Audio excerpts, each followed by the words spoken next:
มาแวะแคมป์ของเนาะทางแคมป์ของแต่ก่อนมีแต่ร้านขายเครื่องเดี๋ยวนี้เพิ่นมาเฮ็ดเป็นหนทางเป็นบ่อนย่างดิน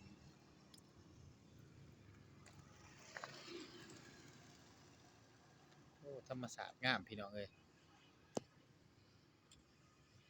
ภาคเบิ่งนั่นก็แม่นพนทองเนาะเมืองพนทองเก่าเกิงพู้นแหละเนาะทางนี้ก็คันแย้งไปพู้นก็ภูสะเหลาก็ขัวข้ามไปเมืองพนทอง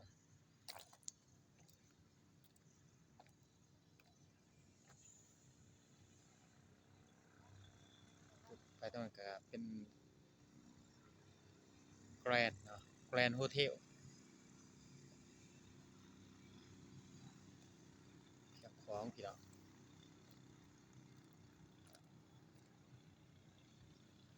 ธรรมชาติงามดี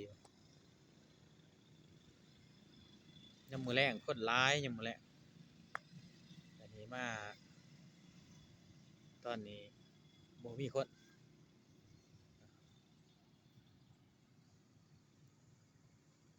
ธรรมชาติงามดีอยู่พี่น้องเอ้ย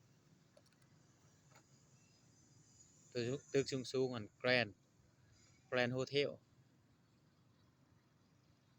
หรือว่าจำปาแกรนด์ก็แม่นเนาะ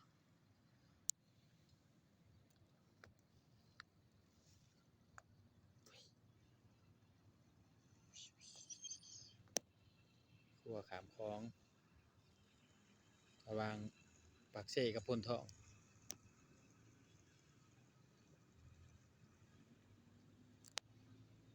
ภูสะเหลา